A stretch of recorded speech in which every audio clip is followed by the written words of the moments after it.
Debería haber sospechado que algo no andaba bien cuando sirvieron 2 copas en lugar de 3. Estábamos en el lago en una lancha pequeña que se mecía suavemente bajo el sol ardiente de Michoacán. Leandro manejaba con una mano la otra, descansando despreocupadamente sobre el hombro de Ariana. Mi hija, vestida de blanco como si fuera una quinceañera, y no mi cumpleaños, sonreía con demasiada fuerza para alguien que no me había llamado en semanas. «Esto es pura calma, ¿verdad, mamá?», dijo pasándome una copa de espumoso. Asentí, pero no bebí. No habían traído pastel, ni velas, ni siquiera una tarjeta. Solo una manta doblada, una hielera con 2 botellas y una carpeta manila escondida entre los asientos. No pregunté qué había dentro. Ariana se inclinó con la mirada perdida en el agua. «Pensamos que esta sería una forma especial de celebrar tu día. Solo nosotros 3. Aquí en el lago Pátzcuaro. Sin ruido, sin distracciones». Sonreí por cortesía. El calor me hacía sudar y deseé haber traído mi sombrero de paja, pero no me quejé. Nunca lo hago. Entonces Leandro apagó el motor. La lancha se balanceó suavemente. El silencio era inquietante. Una garza graznó en algún lugar por encima. Ariana tocó mi muñeca. «Mamá solo firma unos papeles, mientras estás lúcida. Así no tendremos que pasar por tribunales cuando llegue el momento». La miré. «¿Qué papeles?». «El título de la casa, un poder notarial, lo de siempre», dijo como si estuviera recitando la lista del súper. No hablé, solo miré la carpeta mientras Leandro se ponía lentamente de pie detrás de mí. La voz de Ariana se suavizó. «Feliz cumpleaños, mamá». Eso fue lo último que escuché antes del empujón rápido, fuerte, sin aviso. El agua me golpeó como una cachetada, fría, profunda, infinita. Jadeé, pero el lago se tragó el sonido. Mis brazos se agitaron, las piernas patearon por instinto. Subí una vez lo justo para ver sus rostros al borde de la lancha. No gritaron, no arrojaron una cuerda, solo miraron. Y luego se dieron la vuelta. Volví a hundirme los pulmones ardiendo la ropa pesada. Pero no estaba acabada, ni de lejos. La primera regla que nos enseñaron en el entrenamiento para ríos era sencilla: no te dejes llevar por el pánico. El agua siempre gana si le das miedo. Así que no grité, no me agité sin sentido. Giré mi cuerpo, pateé con fuerza y apunté hacia la orilla lejana. El frío era brutal como cuchillos en cada articulación, pero me mantenía despierta, alerta. Leandro había apagado el motor. Eso significaba que la lancha estaba a la deriva. Conté respiraciones, conté brazadas, usé la luz de la luna para seguir la silueta borrosa de los sauces en la orilla oeste. Yo conocía estas aguas mejor que ellos. Pensaron que la corriente haría su trabajo, pero olvidaron que yo solía liderar rescates en este lago. Sabía dónde estaban los troncos sumergidos, donde la orilla era lo bastante baja para trepar. Mis brazos ardían, mi costado palpitaba probablemente por el golpe contra la baranda. Una vez me hundí demasiado y salí tosiendo, con los ojos ardiendo por el agua del lago y la vergüenza. Pero seguí nadando. Pasaron 2 horas, tal vez más. La lancha había desaparecido. Mis dedos se entumecieron. Dejé de sentir las piernas. Pero seguí adelante. Tenía que hacerlo. Cuando por fin toqué el lodo bajo mis pies, casi lloro. Me arrastré tosiendo hasta la orilla, las rodillas raspando la grava, las palmas hundiéndose en el musgo húmedo. El mundo giraba. Saboreé sangre en el fondo de mi garganta. No había luces de autos, ni voces. Nadie me buscaba. No habían pedido ayuda. Esa fue la verdadera herida. Me quedé allí mucho tiempo acurrucada en mi ropa empapada, el corazón latiendo a través de mis costillas. Luego me levanté. El lago se había tragado mis sandalias. Caminé descalza cada paso, en carne viva, la piel desollada del talón a los dedos. Mi blusa pesaba como una sábana mojada. Mis dientes no paraban de castañetear, pero seguí caminando. Pasé el desvío hacia el mercado. Pasé el sendero al cerro, hasta que vi el tejado de la vieja caseta de guardabosques cerrada desde hace años, pero aún en pie, todavía mía. La cerradura estaba oxidada, pero la llave que escondí detrás de una piedra suelta seguía allí. No lloré cuando entré. Cerré la puerta y me deslicé al suelo temblando. Esperé hasta la segunda mañana para regresar. Los moretones en mis costillas se habían oscurecido, la herida en mi muslo se había cubierto de costra y tierra. La vendé con gasa del botiquín viejo de la caseta, la cinta amarillenta pero aún pegajosa. Mi cuerpo dolía con cada paso, pero el fuego en mi pecho ardía más fuerte. El camino a la cabaña me tomó más tiempo del habitual. Me mantuve fuera del camino principal. Nadie podía saber que había vuelto. Todavía no. Cuando llegué al claro, me detuve. La puerta de mi cabaña estaba cerrada, pero ligeramente torcida en sus bisagras. La cerradura había sido forzada. Me quedé allí mirándola antes de subir los escalones crujientes. Adentro el silencio era demasiado perfecto, demasiado quieto. Un cojín del sofá estaba tirado a un lado. Los cajones de mi escritorio abiertos vacíos. Papeles esparcidos, los gabinetes entreabiertos. Caminé despacio, sorteando el desorden hasta el dormitorio. La caja fuerte, la que estaba escondida bajo una tabla del piso debajo de mi cama, había sido arrancada abierta de par en par. Vacía. Me senté en el borde del colchón y respiré lento y cortante, mirando la mancha en el suelo donde el lodo de sus zapatos se había secado. No solo habían venido a buscarme, habían venido sabiendo que no estaría. Fui a la cocina y abrí el cajón donde guardaba la vieja radio de batería. El chisguete de estática cobró vida. Sintonicé lentamente hasta encontrar la estación de noticias local. Esperanza Rivas, de 69 años, presuntamente desaparecida tras un aparente accidente en el lago. Apagué la radio. No buscaron, no presentaron un reporte por duelo. Ya habían seguido adelante limpiando, eliminando obstáculos, tomando lo que creían suyo.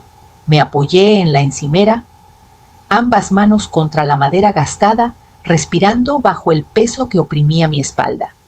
No sabía qué más tenían, pero sabía que querían y sabía que creían que me había ido para siempre. No tenían idea de lo que aún existía, ni de lo que nunca les confié. No dormí esa noche. Me senté en la oscuridad con una sábana alrededor de los hombros, viendo las brasas en la estufa apagarse una por una. En el silencio, los recuerdos resonaban más fuerte que cualquier sonido. Tenía 32 años cuando Salvador murió. Un accidente en la mina. Me dijeron que fue instantáneo, como si eso fuera un consuelo. Ariana tenía 6 años. Me preguntó si su papá se había ahogado en el río. Le dije que no. Lloró de todos modos. Volví a trabajar una semana después. Mis padres ofrecieron ayuda, pero dije que no. No quería que Ariana creciera viendo lástima en los ojos de los demás, así que me convertí en todo madre-padre, proveedora, enfermera, maestra. Durante el día guiaba tours por el río y por las noches cosía equipo a la luz de una vela. Cuando Ariana entró a la universidad, vendí mi anillo de bodas para pagar su primer semestre. Nunca se lo dije, solo dije que ya no me quedaba bien. Quería estudiar finanzas. Estaba orgullosa de ella. Cuando Leandro apareció, no me convenció. Había algo en su apretón de manos demasiado firme, como de quien quiere impresionar. Pero sonreía como Salvador y Ariana lo amaba. Con eso bastó. Querían comprar una casa en las afueras de Morelia.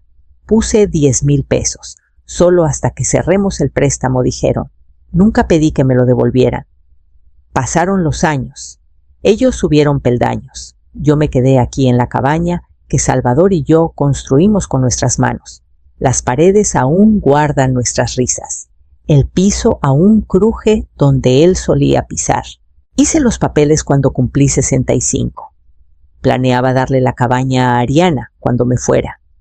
Incluso escribí una carta para acompañar el título guardada en la caja fuerte con el testamento.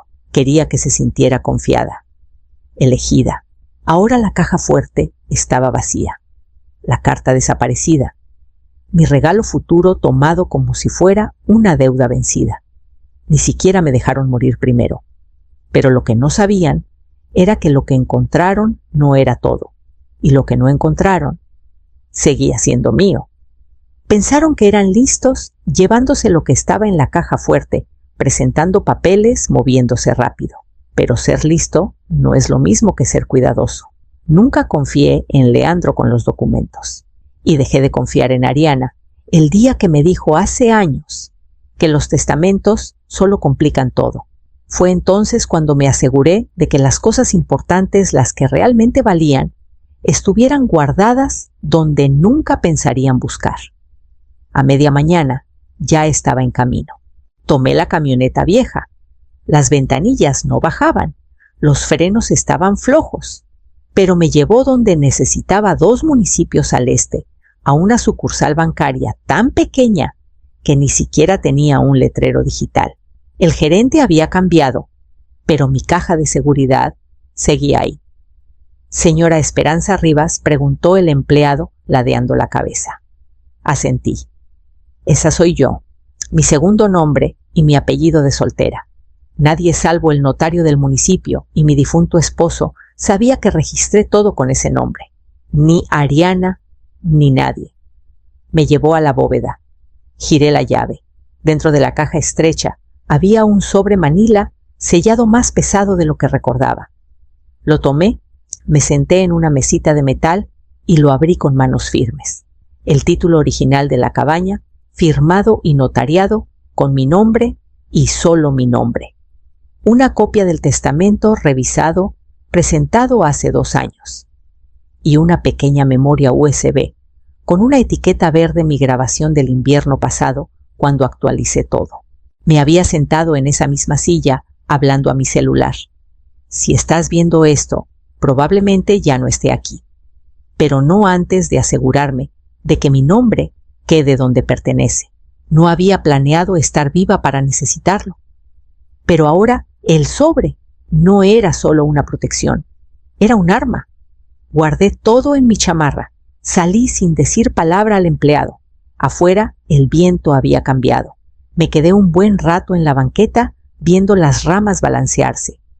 Creían que lo habían tomado todo, pero lo único que robaron fue el señuelo. Y ahora yo tenía lo verdadero en mi bolsa y todo su plan en la palma de mi mano. Para cuando regresé a la caseta de guardabosques, ya me habían enterrado en las redes. El post de Ariana tenía más de 100 comentarios. Una foto mía de hace 2 años, parada frente a la cabaña, con un pie que no había horneado. El texto decía: perdimos a nuestra querida madre en el lago ayer. Fue repentino. Estamos devastados. Por favor, manténganos en sus oraciones. Leandro lo había compartido con una nota más larga. La lancha se tambaleó. Debió resbalar. Me lancé al agua, pero la corriente era demasiado fuerte. Incluso había una foto del lago con demasiados filtros y un listón negro en la esquina. Leí los comentarios. ¡Qué terrible pérdida! Era una luz en este mundo. Díganme dónde enviar flores. El duelo como moneda. La compasión como disfraz. Lo que no sabían era que mi celular, viejo y tosco, pero a prueba de agua, se había quedado en mi chamarra. Recordé haber presionado el botón lateral por costumbre. Siempre grababa mis recorridos de seguridad en el río, especialmente al entrenar guías. No lo había detenido. Desbloqueé el celular y abrí la carpeta de notas de voz. Ahí estaba. 42 minutos. Presioné reproducir. Estática viento, charlas sueltas. Luego la voz de Ariana C. calma. No empujes muy rápido, que parezca una caída. Leandro, tú fuiste la que dijo que hoy era la oportunidad. Si la perdemos, perdemos el título. Ariana más bajo. Solo di que fue su idea. Siempre quiso morir aquí de todos modos. Luego el tintineo de la copa. El golpe sordo de un movimiento. Mi propia voz. ¿Para qué es esto? Y luego el sonido que me cortó el aliento. Un empujón. Un chapuzón.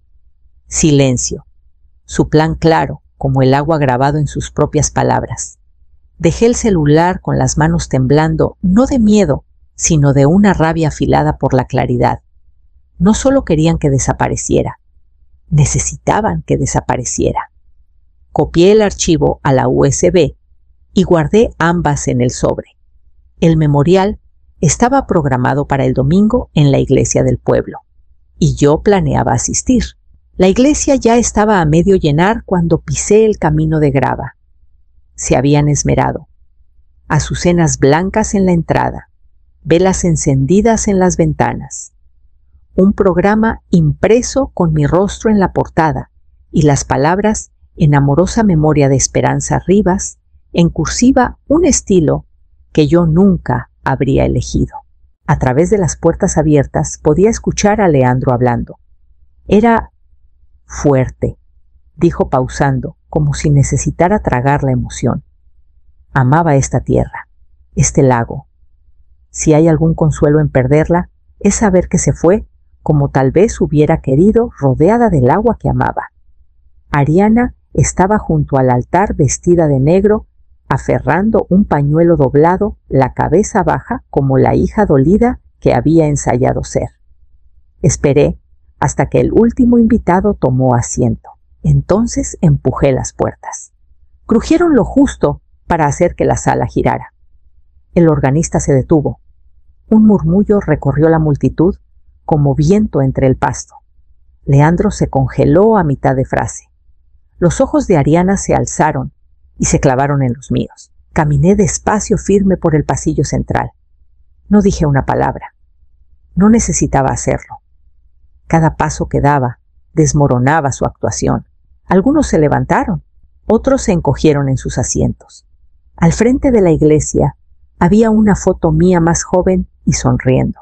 Una vela titilaba a su lado, y debajo del marco, un espacio vacío, esperando cenizas que no existían. Di un paso más, saqué el sobre de mi chamarra y lo puse sobre la mesa. Era grueso. Adentro el título verdadero, los documentos falsificados, una copia de mi testamento y la USB con la grabación. Encima de todo, en mi letra, una frase: «Nos vemos en la corte». Me di la vuelta y salí sin mirar atrás. Detrás de mí, la iglesia estalló, no en cánticos, sino en jadeos murmullos, y el sonido de una fantasía que se derrumbaba. El sol afuera calentaba mi piel. Por primera vez en días no sentí frío. Y sabía exactamente a dónde iba ahora. La oficina del sheriff aún olía a café rancio y limpiador de pino. Entré sin cita, con el sobre apretado en la mano. El ayudante Morales levantó la vista desde su escritorio, parpadeó 2 veces y se puso de pie. Señora Rivas, dijo, como si no estuviera seguro de que fuera real. Necesito hablar con el sheriff Vargas. Respondí. Desapareció hacia el fondo, y menos de 1 minuto después, el propio sheriff salió. Sus ojos se abrieron al verme. «Válgame Dios», murmuró. «Tenemos un reporte de persona desaparecida con tu nombre. Entonces querrás escuchar el resto». Me llevó a su oficina y cerró la puerta. Puse el sobre en su escritorio y comencé a desempacarlo página por página. El título: mi testamento original. Una carta notariada confirmando mi propiedad. Una copia de los documentos falsificados que Ariana presentó. Y por último la USB. La conectó, se recostó, escuchó, cuando el chapuzón resonó en los altavoces pequeños y la voz de Leandro tartamudeó en pánico. Vargas se frotó la cara con ambas manos. «Estás diciendo que te empujaron», dijo lentamente, «y mientras te daban por muerta, transfirieron tu propiedad con documentos falsos». Asentí. Me miró en silencio por un largo momento. Luego se recostó en su silla.